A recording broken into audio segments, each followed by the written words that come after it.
दोस्तों, आज जो कहानी मैं आपके लिए लेकर आई हूँ उसका शीर्षक है माँ, जो कि मुंशी प्रेमचंद जी द्वारा लिखी गई है। तो चलिए कहानी शुरू करते हैं।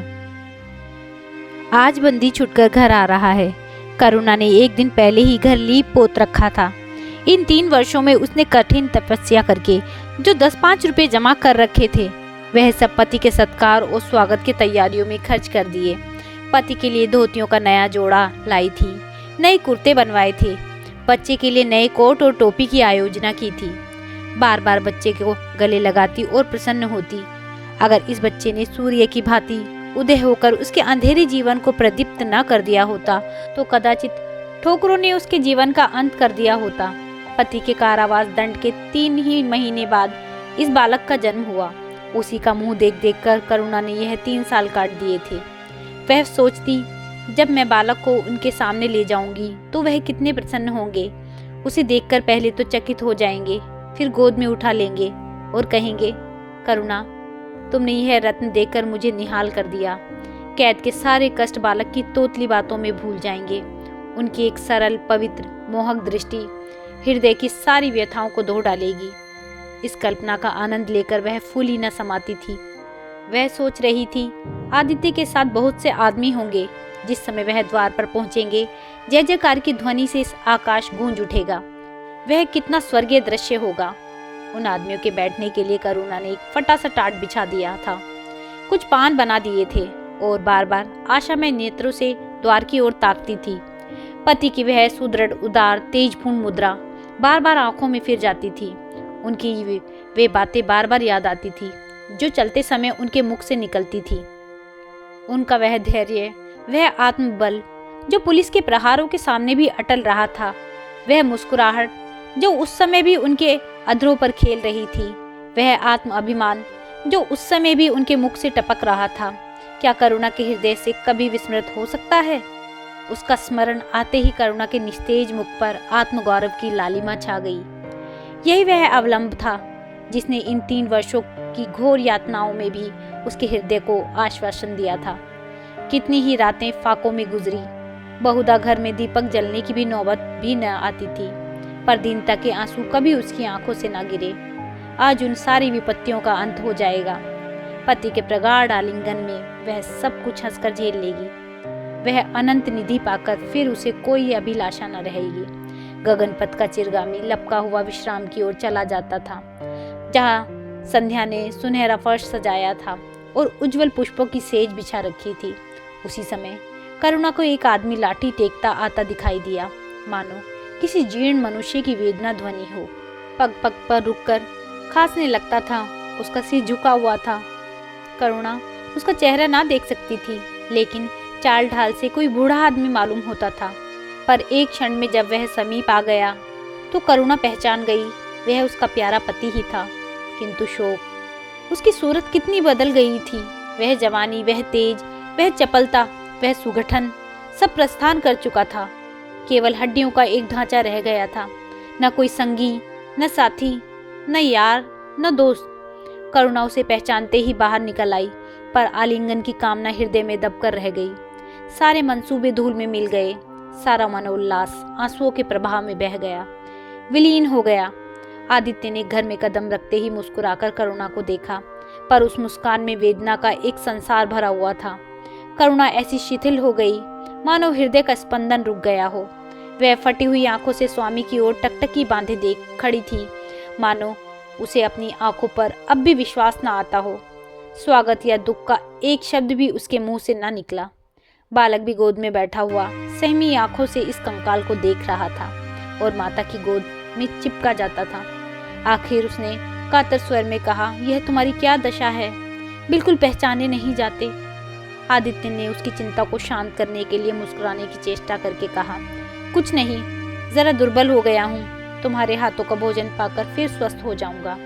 करुणा, छी, सूख कर काटा हो गए। क्या वहाँ भरपेट भोजन भी नहीं मिलता? तुम कहते थे राजनीतिक आदमियों के साथ बड़ा अच्छा व्यवहार किया जाता है, और वह तुम्हारे साथी क्या हो गए जो तुम्हें 8 पहर घेरे रहते थे और तुम्हारे पसीने की जगह खून बहाने को तैयार रहते थे? आदित्य की त्योरियों पर बल चढ़ पड़ गए। बोले, यह बड़ा ही कटु अनुभव है करुणा। मुझे न मालूम था कि मेरे कैद होते ही लोग मेरी ओर से यूं आंखें फेर लेंगे, कोई बात भी न पूछेगा। राष्ट्र के नाम पर मिटने वालों का यही पुरस्कार है। यह मुझे न मालूम था। जनता अपने सेवकों को बहुत जल्द भूल जाती है, यह तो मैं जानता था, लेकिन अपने सहयोगी और सहायक इतने बेवफा होते हैं, इसका मुझे यह पहला ही अनुभव हुआ। लेकिन मुझे किसी से शिकायत नहीं। सेवा स्वयं अपना पुरस्कार है। मेरी भूल थी कि मैं इसके लिए यश और नाम चाहता था। करुणा, तो क्या वहाँ भोजन भी न मिलता था? आदित्य, यह न पूछो करुणा, बड़ी करुण कथा है। बस यही गनीमत समझो कि जीता लौट आया। तुम्हारे दर्शन बदे थे। नहीं, कष्ट तो ऐसे ऐसे उठाए कि अब तक मुझे प्रस्थान कर जाना चाहिए था। मैं जरा लेटूंगा, खड़ा नहीं रहा जाता। दिन भर में इतनी दूर आया हूँ। करुणा, चलकर कुछ खा लो तो आराम से लेटो। बालक को गोद में उठाकर, बाबूजी हैं बेटा, तुम्हारे बाबूजी, इनकी गोद में जाओ, तुम्हें प्यार करेंगे। आदित्य ने आंसू भरी आंखों से बालक को देखा और उनका एक एक रोम उनका तिरस्कार करने लगा। अपनी जीर्ण दशा पर उन्हें कभी इतना दुख न हुआ था। ईश्वर की असीम दया से यदि उनकी दशा संभल जाती तो वह फिर कभी राष्ट्र आंदोलन के सभी न चाहते। इस फूल से बच्चे को यूं संसार में लाकर दरिद्रता की आग में झोंकने का उन्हें क्या अधिकार था? वह अब लक्ष्मी की उपासना करेंगे और अपना शुद्र जीवन बच्चे के लालन पोषण के लिए अर्पित कर देंगे।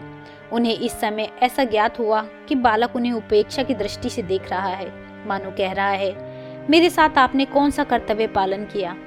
उनकी सारी कामना, सारा प्यार बालक को हृदय में से लगा देने के लिए अधीर हो उठा, पर हाथ फैल न सके, हाथों में शक्ति ही न थी। करुणा बालक को लिए हुए उठी और थाली में कुछ भोजन निकाल कर लाई। आदित्य ने क्षुधापूर्ण नेत्रों से थाली की ओर देखा, मानो आज बहुत दिनों बाद कोई खाने की चीज सामने आई है। जानता था कि कई दिनों के उपवास के बाद और आरोग्य की इस गई गुजरी दशा में उसे जबान को काबू में रखना चाहिए, पर सब्र ना कर सका। थाली पर टूट पड़ा और देखते देखते थाली साफ कर दी। करुणा संशक हो गई। उसने दोबारा किसी चीज के लिए न पूछा, थाली उठाकर चली गई। पर उसका दिल कह रहा था, इतना तो कभी न खाते थे। करुणा बच्चे को कुछ खिला रही थी कि एकाएक कानों में आवाज आई, करुणा। करुणा ने आकर पूछा, क्या तुमने मुझे पुकारा? आदित्य का चेहरा पीला पड़ रहा था और सांस जोर जोर से चल रही थी। हाथों के सहारे वहीं टाट पर लेट गए थे। करुणा उनकी यह हालत देखकर घबरा गई। बोली, जाकर किसी वैद्य को बुला लाऊं? आदित्य ने हाथ के इशारे से उसे मना करके कहा, व्यर्थ है करुणा, अब तुमसे छिपाना व्यर्थ है। मुझे तपेदिक हो गया है, कई बार मरते मरते बच गया हूँ। तुम लोगों के दर्शन बदे थे, इसलिए प्राण न निकलते थे। देखो प्रिय, रो मत। करुणा ने सिसकियों को दबाते हुए कहा, मैं वैद्य को लेकर अभी आती हूँ। आदित्य ने फिर सिर हिलाया, नहीं करुणा, केवल मेरे पास बैठी रहो, अब किसी से कोई आशा नहीं है। डॉक्टर ने जवाब दे दिया है। मुझे तो यह आश्चर्य है कि यहाँ पहुँच कैसे गया। न जाने कौन सी दैवी शक्ति मुझे वहां से खींच लाई। कदाचित यह इस बुझते हुए दीपक की अंतिम झलक थी। आह, मैंने तुम्हारे साथ बड़ा अन्याय किया, इसका मुझे हमेशा दुख रहेगा। मैं तुम्हें कोई आराम न दे सका, तुम्हारे लिए कुछ न कर सका, केवल सुहाग का दाग लगाकर और एक बालक के पालन का भार छोड़कर चला जा रहा हूँ। आह, करुणा ने हृदय को दृढ़ करके कहा, तुम्हें कहीं दर्द तो नहीं है? आग बना लाऊं? कुछ बताते क्यों नहीं? आदित्य ने करवट बदलकर कहा, कुछ करने की जरूरत नहीं प्रिय, कहीं दर्द नहीं, बस ऐसा मालूम हो रहा है कि दिल बैठा जाता है, जैसे पानी में डूब जाता हूँ। जीवन की लीला समाप्त हो रही है। दीपक को बुझते हुए देख रहा हूँ। कह नहीं सकता कब आवाज बंद हो जाए। जो कुछ कहना है वह कह डालना चाहता हूँ। क्यों वह लालसा ले जाऊं? मेरे एक प्रश्न का जवाब दोगी? पूछूं? करुणा के मन की सारी दुर्बलता, सारा शोक, सारी वेदना मानो लुप्त हो गई और उनकी जगह उस आत्मबल का उदय हुआ जो मृत्यु पर हंसता है और विपत्ति के सांपों से खेलता है। रत्न जड़ित मखमली मयान से जैसे तेज तलवार छिपी रहती है, जल के कोमल प्रवाह में जैसे असीम शक्ति छिपी रहती है, वैसे ही रमणी का कोमल हृदय साहस और धैर्य को अपनी गोद में छिपाए रहता है। क्रोध जैसे तलवार को बाहर खींच लेता है, विज्ञान जैसे जल शक्ति का उद्घाटन कर लेता है, वैसे ही प्रेम रमणी के साहस और धैर्य को प्रदीप्त कर देता है। करुणा ने पति के सिर पर हाथ रखते हुए कहा, पूछती क्यों नहीं प्यारे? आदित्य ने करुणा के हाथों में के कोमल स्पर्श का अनुभव करते हुए कहा, तुम्हारे विचार से मेरा जीवन कैसा था? बधाई के योग्य। देखो, तुमने मुझसे कभी पर्दा नहीं रखा, इस समय भी स्पष्ट कहना, तुम्हारे विचार में मुझे अपने जीवन पर हंसना चाहिए या रोना चाहिए? करुणा ने उल्लास के साथ कहा, यह प्रश्न क्यों करते हो प्रियतम? क्या मैंने तुम्हारी उपेक्षा कभी की है? तुम्हारा जीवन देवताओं का सा जीवन था, निस्वार्थ, निर्लिप्त और आदर्श। विघ्न बाधाओं से तंग आकर मैंने तुम्हें कितनी ही बार संसार की ओर खींचने की चेष्टा की है, पर उस समय भी मैं मन में जानती थी कि मैं तुम्हें ऊंचे स्थान से गिरा रही हूँ। अगर तुम माया मोह में फंसे होते तो कदाचित मेरे मन को अधिक संतोष होता, लेकिन मेरी आत्मा को वह गर्व और उल्लास न होता जो इस समय हो रहा है। मैं अगर किसी को बड़े से बड़े आशीर्वाद दे सकती हूँ तो वह यही होगा कि उसका जीवन तुम्हारे जैसा हो।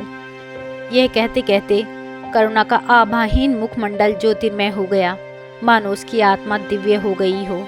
आदित्य ने सगर्व नेत्रों से करुणा को देखकर कहा, बस अब मुझे संतोष हो गया। करुणा, इस बच्चे की ओर से मुझे कोई शंका नहीं है। मैं उसे इससे अधिक कुशल हाथों में नहीं छोड़ सकता। मुझे विश्वास है कि जीवन भर वह ऊंचा और पवित्र आदर्श सदैव तुम्हारे सामने रहेगा। अब मैं मरने को तैयार हूँ। 7 वर्ष बीत गए। बालक प्रकाश अब 10 साल का रूपवान, बलिष्ठ, प्रसन्न मुख कुमार था। बल का तेज, साहसी और मनस्वी। वह तो उसे छू भी नहीं गया था। करुणा का संतप्त हृदय उसे देखकर शीतल हो जाता। संसार करुणा को अभागिनी और दीन समझे, वह कभी भाग्य का रोना नहीं रोती। उसने उन आभूषणों को भी बेच डाला जो पति के जीवन में उसे प्राणों से प्रिय थे। उस धन से कुछ गायें और भैंसें मोल ले ली। वह कृषक की बेटी थी तो गौ पालन उसके लिए कोई नया व्यवसाय न था। इसी को उसने अपनी जीविका का साधन बनाया। विशुद्ध दूध कहाँ मयस्सर होता है, सब दूध हाथों हाथ बिक जाता। करुणा को पहर रात से पहर रात तक काम में लगा रहना पड़ता, पर वह प्रसन्न थी। उसके मुख पर निराशा या दीनता की छाया नहीं, संकल्प और साहस का तेज था। उसके एक एक अंग से आत्मगौरव की ज्योति सी निकल रही थी। आंखों में एक दिव्य प्रकाश है, गंभीर, अथाह और असीम। सारी वेदनाएं, वैधव्य का शौक और विधि का निर्मम प्रहार सब उस प्रकाश की गहराई में विलीन हो गया है। प्रकाश पर वह जान देती है। उसका आनंद, उसकी अभिलाषा, उसका संसार, उसका स्वर्ग सब प्रकाश पर निछावर है। पर यह मजाल नहीं कि प्रकाश कोई शरारत करे और करुणा आंखें बंद कर ले। नहीं, वह उसके चरित्र की बड़ी कठोरता से देखभाल करती है। वह प्रकाश की माँ नहीं, माँ बाप दोनों है। उसके पुत्र स्नेह में माता की ममता के साथ पिता की कठोरता भी मिली हुई है। पति के अंतिम शब्द अभी तक उसके कानों में गूंज रहे हैं। वह आत्मोल्लास जो उनके चेहरे पर झलकने लगा था, वह गर्व में लाली जो उनकी आंखों में छा गई थी, अभी तक उसकी आंखों में फिर रही है। निरंतर पति चिंतन में आदित्य को उसकी आंखों में प्रत्यक्ष कर दिया है। वह सदैव उनकी उपस्थिति का अनुभव किया करती है। उसे ऐसा जान पड़ता है कि आदित्य की आत्मा सदैव उसकी रक्षा करती रहती है। उसकी यही हार्दिक अभिलाषा है कि प्रकाश जवान होकर पिता का पथगामी हो। संध्या हो गई थी। एक भिखारिन द्वार पर आकर भीख मांगने लगी। करुणा उस समय गौओं को पानी दे रही थी। प्रकाश बाहर खेल रहा था। बालक ही तो ठहरा, शरारत सूझी। घर में गया और कटोरे में थोड़ा सा भूसा लेकर बाहर निकला। भिखारिन ने आपकी झोली फैला दी।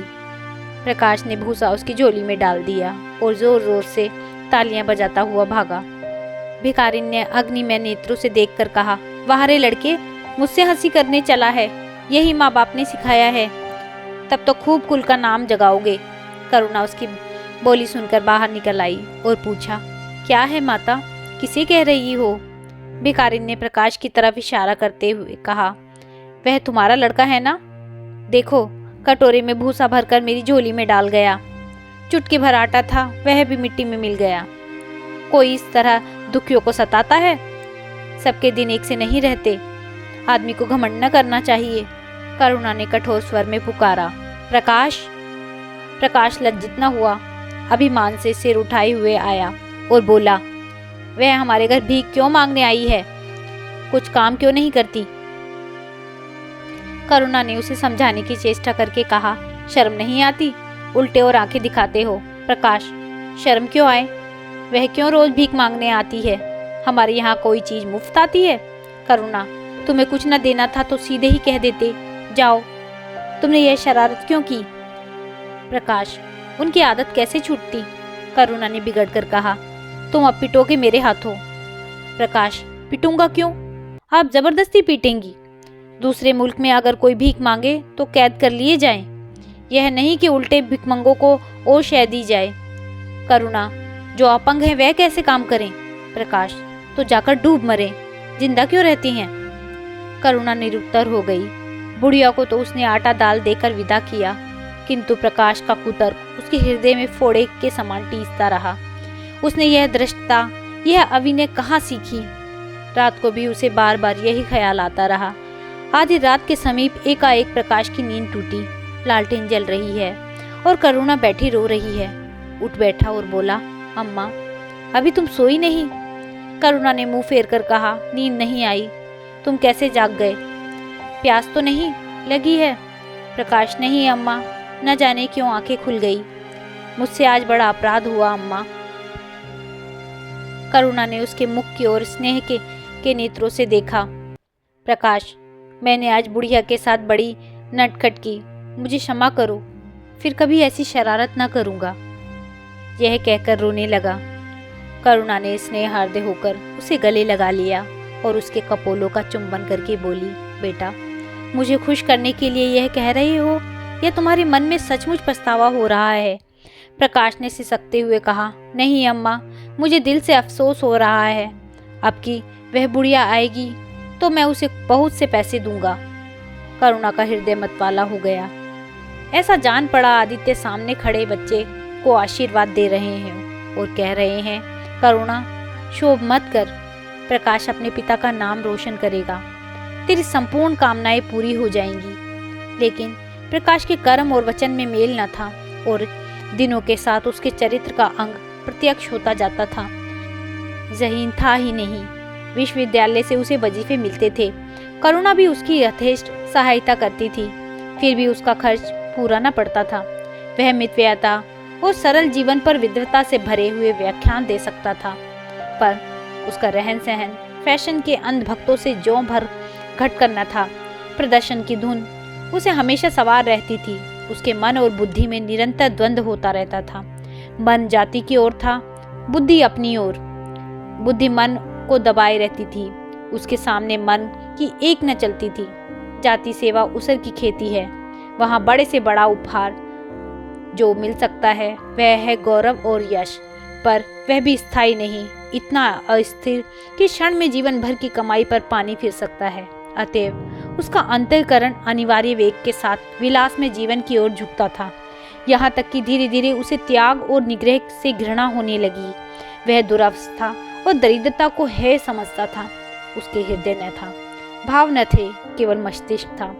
मस्तिष्क में दर्द कहाँ, वहाँ तो तर्क है, मंसूबे हैं। सिंध में बाढ़ आई, हजारों आदमी तबाह हो गए।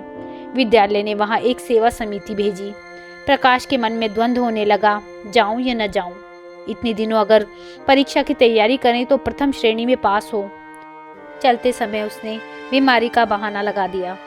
करुणा ने लिखा, तुम सिंध न गए, इसका मुझे दुख है। तुम बीमार रहते हुए भी वहाँ जा सकते थे। समिति में चिकित्सक भी तो थे। प्रकाश ने पत्र का उत्तर न दिया।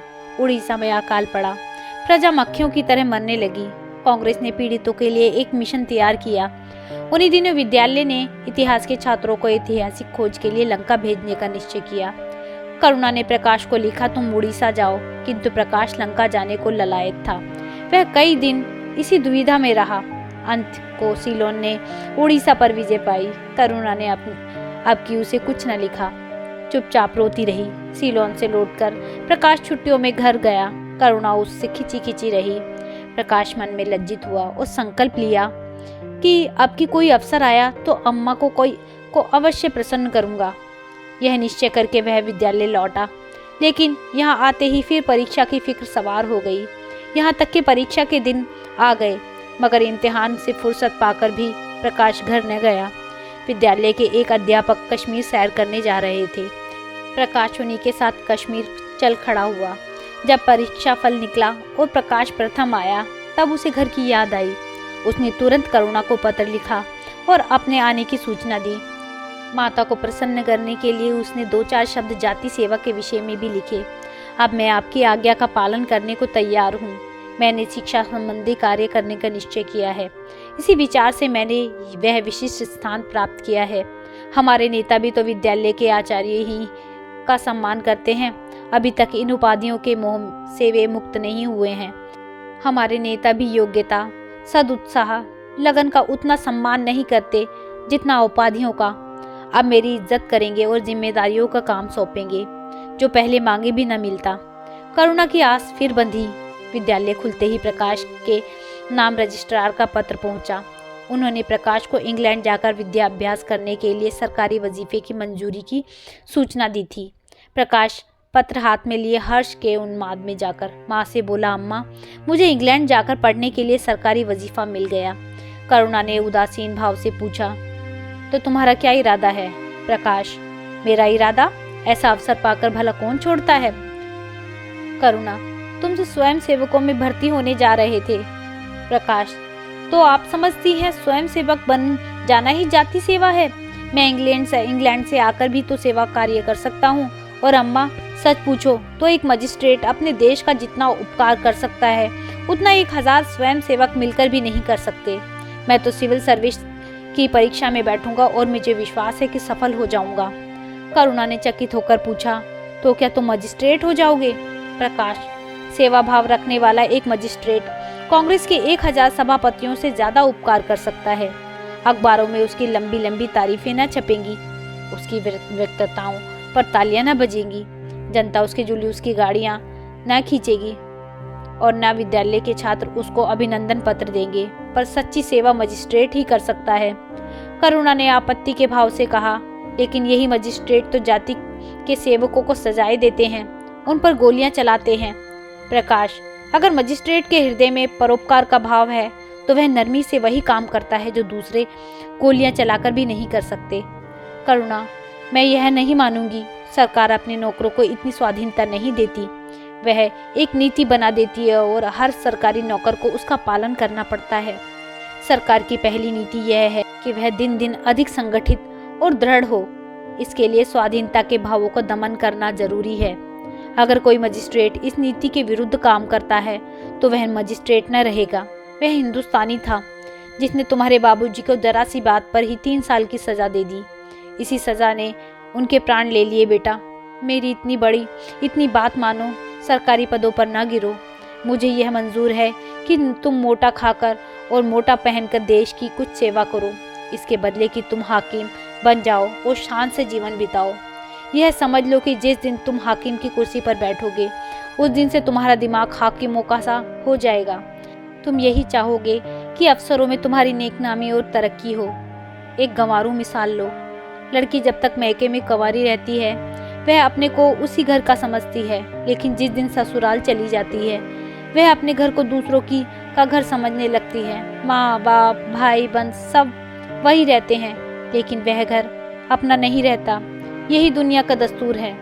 प्रकाश ने खींच कर कहा, तो क्या आप यही चाहती हैं कि मैं जिंदगी भर चारों तरफ ठोकरें खाता फिरूं? करुणा कठोर नेत्रों से देखकर बोली, अगर ठोकर खाकर आत्मा स्वाधीन रह सकती है तो मैं कहूंगी कि ठोकर खाना अच्छा है। प्रकाश ने निश्चयात्मक भाव से पूछा, तो आपकी यही इच्छा है? करुणा ने उसी स्वर में उत्तर दिया, हाँ, मेरी यही इच्छा है। प्रकाश ने कुछ जवाब न दिया, उठकर बाहर चला गया और तुरंत रजिस्ट्रार को इनकारी पत्र लिख भेजा। मगर उसी क्षण से मानो उसके सिर पर विपत्ति ने आसन जमा लिया। विरक्त और विमन उसके अपने कमरे में पड़ा रहता, न कहीं घूमने जाता, न किसी से मिलता। मुंह लटकाए भीतर आता और फिर बाहर चला जाता। यहाँ तक कि महीना गुजर गया, न चेहरे पर वह लाली रही न वह ओज। आंखें अनाथों के मुख की भांति याचना से भरी हुई, होठ हंसना भूल गए। मानो इस इनकारी पत्र के साथ उसकी सारी सजीवता और चपलता, सारी सरलता विदा हो गई। करुणा उसके मनोभाव समझती थी और उसके शोक को भुलाने की चेष्टा करती थी, पर रूठे देवता प्रसन्न न होते थे। आखिर एक दिन उसने प्रकाश से कहा, बेटा अगर तुमने विलायत जाने की ठान ही ली है तो चले जाओ, मना न करूँगी। मुझे खेद है कि मैंने तुम्हें रोका। अगर मैं जानती कि तुम्हें इतना आघात पहुँचेगा तो कभी न रोकती। मैंने तो केवल इस विचार से रोका था कि तुम्हें जाति सेवा में मग्न देखकर तुम्हारे बाबूजी की आत्मा प्रसन्न हो गई। उन्होंने चलते समय यही वसीयत की थी। प्रकाश ने रुखाई से जवाब दिया, अब क्या जाऊंगा, इनकारी खत लिख चुका हूँ। मेरे लिए कोई अब तक बैठा थोड़ी ही होगा, कोई दूसरा लड़का चुन लिया होगा। और फिर करना ही क्या है, जब आपकी मर्जी है कि गांव गांव की खाक छानता फिरूं तो वही सही। करुणा का घर चूर चूर हो गया। इस अनुमति से उसने बाधा का काम लेना चाहा था पर सफल न हुई। बोली, अभी कोई न चुना होगा, लिख दो, मैं जाने को तैयार हूँ। प्रकाश ने झुंझलाकर कहा, अब कुछ नहीं हो सकता, लोग हंसी उड़ाएंगे। मैंने तय कर लिया कि जीवन को आपकी इच्छा के अनुकूल बनाऊंगा।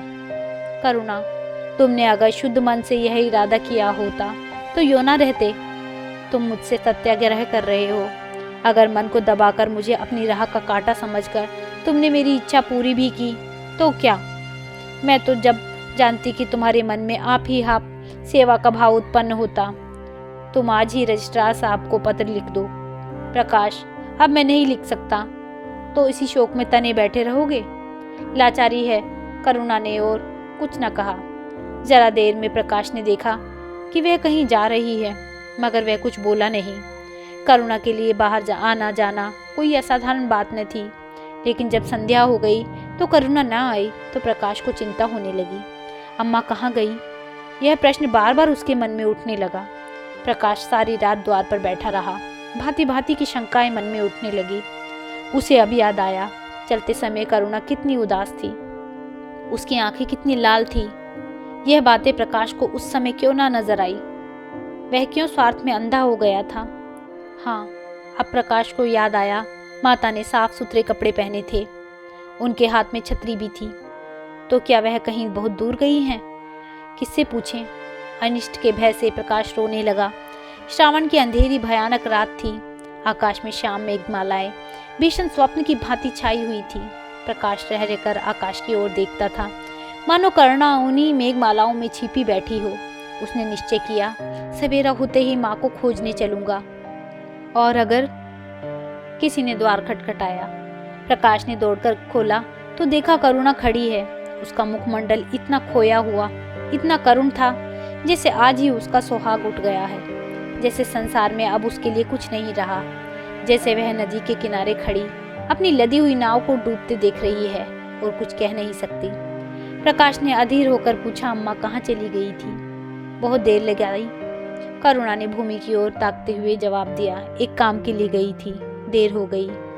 यह कहते हुए उसने प्रकाश के सामने एक बंद लिफाफा फेंक दिया। प्रकाश ने उत्सुक होकर लिफाफा उठा लिया। ऊपर ही विद्यालय की मोहर थी। तुरंत लिफाफा खोलकर पढ़ा। हल्की सी लालिमा चेहरे पर दौड़ गई। पूछा, यह तुम्हें कहाँ मिल गई अम्मा? करुणा, तुम्हारे रजिस्ट्रार के पास से लाई हूँ। क्या तुम वहाँ चली गई थी? और क्या करती, कल तो गाड़ी का समय न था, मोटर ले गई थी। प्रकाश एक क्षण तक मौन खड़ा रहा, फिर कुंठित स्वर में बोला, जब तुम्हारी इच्छा नहीं है तो मुझे क्यों भेज रही हो? करुणा ने विरक्त भाव से कहा, इसलिए कि तुम्हारी जाने की इच्छा है। तुम्हारा यह मलिन वेश नहीं देखा जाता। अपने जीवन के 20 वर्ष तुम्हारी हित कामना पर अर्पित कर दिए। अब तुम्हारी महत्वाकांक्षा की हत्या नहीं कर सकती। तुम्हारी यात्रा सफल हो, यही हार्दिक अभिलाषा है। करुणा का कंठ रुंध गया और कुछ न कह सकी। प्रकाश उसी दिन से यात्रा की तैयारियां करने लगा। करुणा के पास जो कुछ था वह सब खर्च हो गया। कुछ ऋण भी लेना पड़ा। नए सूट बने, सूटकेस लिए गए। प्रकाश अपनी धुन में मस्त था। कभी किसी चीज की फरमाइश लेकर आता, कभी किसी चीज की। करुणा इस एक सप्ताह में इतनी दुर्बल हो गई है। उसके बालों पर कितनी सफ़ेदी आ गई है, चेहरे पर कितनी झुर्रियाँ पड़ गई हैं, यह उसे कुछ न नजर आता। उसकी आंखों में इंग्लैंड के दृश्य समाये हुए थे। महत्वाकांक्षा आंखों पर पर्दा डाल देती है। प्रस्थान का दिन आया। आज कई दिनों के बाद धूप निकली थी। करुणा स्वामी के पुराने कपड़ों को बाहर निकाल रही थी। उसकी गाड़ी की चादरें, खद्दर के कुर्ते पजामे और लिहाफ अभी तक संदूक में संचित थे। प्रतिवर्ष वे धूप में सुखाए जाते और झाड़ पोंछ कर रख दिए जाते थे। करुणा ने आज फिर उन कपड़ों को निकाला, फिर सुखाकर रखने के लिए नहीं, गरीबों में बांट देने के लिए। वह आज पति से नाराज है।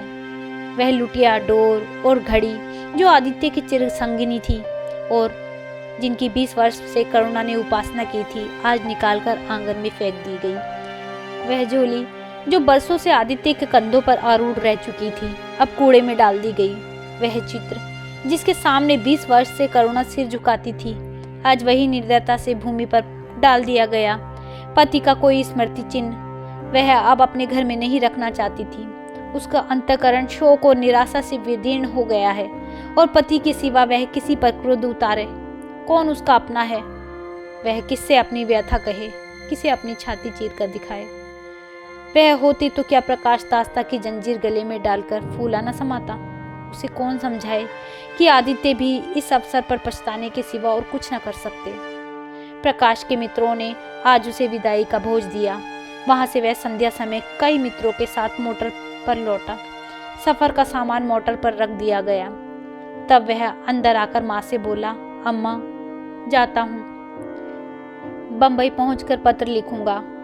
तुम्हें मेरी कसम रोना मत और मेरे खतों का जवाब बराबर देना। जैसे किसी लाश को बाहर निकालते समय संबंधियों का धैर्य छूट जाता है, रुके हुए आंसू निकल पड़ते हैं और शोक की तरंगे उठने लगती है। वही दशा करुणा की हुई। कलेजे में एक हाहाकार हुआ जिसने उसकी दुर्बल आत्मा के एक एक अणु को कंपा दिया। मालूम हुआ पांव पानी में फिसल गया है और वह लहरों में बही जा रही है। उसके मुख में से शोक या आशीर्वाद का एक शब्द न निकला। प्रकाश ने उसके चरण छुए, अश्रु जल से माता के चरणों को पखारा, फिर बाहर चला। करुणा पाषाण मूर्ति की भांति खड़ी थी। सहसा ग्वाले ने आकर कहा, बहू जी भैया चले गए, बहुत रोते थे। तब करुणा की समाधि टूटी। देखा सामने कोई नहीं है। घर में मृत्यु का सा सन्नाटा छाया हुआ है और मानो हृदय की गति बंद हो गई है। सहसा करुणा की दृष्टि ऊपर उठ गई। उसने देखा कि आदित्य अपनी गोद में प्रकाश की निर्जीव देह लिए हुए खड़े हो रहे हैं। करुणा पछाड़ खाकर गिर पड़ी। करुणा जीवित थी पर संसार से उसका कोई नाता न था। उसका छोटा सा संसार जिसे उसने अपनी कल्पनाओं से हृदय में रचा था, स्वप्न की भांति अनंत में विलीन हो गया था। जिस प्रकाश को सामने देखकर वह जीवन की अंधेरी रात में भी हृदय में आशाओं की संपत्ति लिए जी रही थी, वह बुझ गया और संपत्ति लुट गई। अब न कोई आश्रय था, न उसकी जरूरत। जिन गौओं को वह दोनों वक्त अपने हाथों से दाना चरा देती थी और सहलाती थी, वे अब खूंटे पर बंधी निराशा नेत्रों से द्वार की ओर ताकती रहती थी। बछड़ों को गले लगाकर पुचकारने वाला अब कोई न था। जिसके लिए दूध दूहे, मट्ठा निकाले, खाने वाला कौन था? करुणा ने अपने छोटे से संसार को अपने ही अंदर समेट लिया था, किंतु एक ही सप्ताह में करुणा के जीवन में फिर रंग बदला। उसका छोटा सा संसार फैलते फैलते विश्वव्यापी हो गया। जिस लंगर ने नौका को तट से एक केंद्र पर बांध रखा था, वह उखड़ गया। अब नौका संसार के अशेष विस्तार में भ्रमण करने लगी। चाहे वह उद्यम तरंग के वक्ष में ही क्यों न विलीन हो गया। करुणा द्वार पर आ बैठती और मोहल्ले भर के लड़कों को जमा करके दूध पिलाती। दोपहर तक मक्खन निकालती और वह मक्खन मोहल्ले के लड़के खाते। फिर भांति भांति के पकवान बनाती और कुत्तों को खिलाती। अब यही उसका नित्य का नियम हो गया। चिड़िया, कुत्ते, बिल्लियाँ, चींटे, चींटियाँ सब अपने हो गए। प्रेम का वह द्वार अब किसी के लिए बंद न था। उस अंगुल भर जगह में जो प्रकाश के लिए भी काफी न थी, अब समस्त संसार समा गया था। एक दिन प्रकाश का पत्र आया। करुणा ने उसे उठाकर फेंक दिया। फिर थोड़ी देर बाद उसे उठाकर फाड़ डाला और चिड़ियों को दाना चुगाने लगी। मगर जब निशा योगिनी ने अपनी धुनी जमाई और वेदनाएं उससे वरदान मांगने के लिए विकल हो होकर चली, तो करुणा की मनोवेदना भी सजग हो उठी। प्रकाश का पत्र पढ़ने के लिए उसका मन व्याकुल हो उठा। उसने सोचा, प्रकाश मेरा कौन है? मेरा उससे क्या प्रयोजन? हाँ, प्रकाश मेरा कौन है? हाँ, प्रकाश मेरा कौन है? हृदय ने उत्तर दिया, प्रकाश तेरा सर्वस्व है। वह तेरे उस अमर प्रेम की निशानी है जिससे तू सदैव के लिए वंचित हो गई। वह तेरा प्राण है, तेरे जीवन दीपक का प्रकाश, तेरी वंचित कामनाओं का माधुर्य, तेरे अश्रु जल में विहार करने वाला हंस। करुणा उस पत्र के टुकड़ों को जमा करने लगी, माना उसके प्राण बिखर गए हों। एक एक टुकड़े उसे अपने खोए हुए प्रेम का एक पद चिन्ह सा मालूम होता था। जब सारे पुर्जे जमा हो गए तो करुणा दीपक के सामने बैठकर उसे जोड़ने लगी, जैसे कोई वियोगी हृदय प्रेम के टूटे हुए तारों को जोड़ रहा हो। हाय रे ममता, वह अभागिन सारी रात उन पुर्जों को जोड़ने में लगी रही। पत्र दोनों ओर लिखा था, इसलिए पुर्जों को ठीक स्थान पर रखना और भी कठिन था। कोई शब्द, कोई वाक्य बीच में गायब हो जाता। उस एक टुकड़े को फिर खोजने लगती। सारी रात बीत गई पर पत्र अभी तक अपूर्ण था। दिन चढ़ा आया। मोहल्ले के लौंडे मक्खन और दूध की चाह में एकत्र हो गए। कुत्ते और बिल्लियों का आगमन हुआ। चिड़िया आकर आंगन में फुदकने लगी। कोई ओखली पर बैठती, कोई तुलसी के चौतरे पर करुणा को सिर उठाने तक की फुर्सत नहीं। दोपहर हुई, करुणा ने सिर उठाया। न भूख थी न प्यास। फिर संध्या हो गई पर वह पत्र अभी तक अधूरा था। पत्र का आशय समझ में आ रहा था। प्रकाश का जहाज कहीं से कहीं जा रहा है। उसके हृदय में कुछ उठा हुआ है। क्या उठा हुआ है यह करुणा ना सोच सकी। करुणा पुत्र की लेखनी से निकले हुए एक एक शब्द को पढ़ना और उसे हृदय में अंकित कर लेना चाहती थी। इस भांति 3 दिन गुजर गए। संध्या हो गई। 3 दिन की जागी जरा झपक गई। करुणा ने देखा एक लंबा चौड़ा कमरा है। उसमें मेजें हैं और कुर्सियां लगी हुई हैं। बीच में ऊपर मंच पर कोई आदमी बैठा हुआ है। करुणा ने ध्यान से देखा, प्रकाश था। एक क्षण में एक कैदी उसके सामने आया। उसके हाथ पांवों में जंजीर थी, कमर झुकी हुई। यह आदित्य थे। करुणा की आंखें खुल गई, आंसू बहने लगे। उसने पत्र के टुकड़ों को फिर समेट लिया, उसे जलाकर राख कर डाला। राख की एक चुटकी के सिवा वहां कुछ न रहा जो उसके हृदय में विदीर्ण किए डालती थी। इसी एक चुटकी राख में उसका गुड़ियों वाला बचपन, सारा संतप्त यौवन और उसका तृष्णा में वैधव्य सब समा गया। प्रातःकाल लोगों ने देखा, पक्षी पिंजरे से उड़ चुका था। आदित्य का चित्र अब भी उसके शून्य हृदय से चिपका हुआ था। भग्न हृदय पति की स्नेह स्मृति में विश्राम कर रहा था और प्रकाश का जहाज यूरोप चला जा रहा था। तो दोस्तों, यह थी कहानी माँ, जो कि मुंशी प्रेमचंद जी द्वारा लिखी गई है। यह कहानी आपको कैसी लगी मुझे कमेंट करके ज़रूर बताइएगा। यदि आपको कहानी अच्छी लगी हो तो इस कहानी को लाइक कीजिएगा, शेयर कीजिएगा और मेरे चैनल को सब्सक्राइब कीजिएगा। कहानी सुनने के लिए धन्यवाद।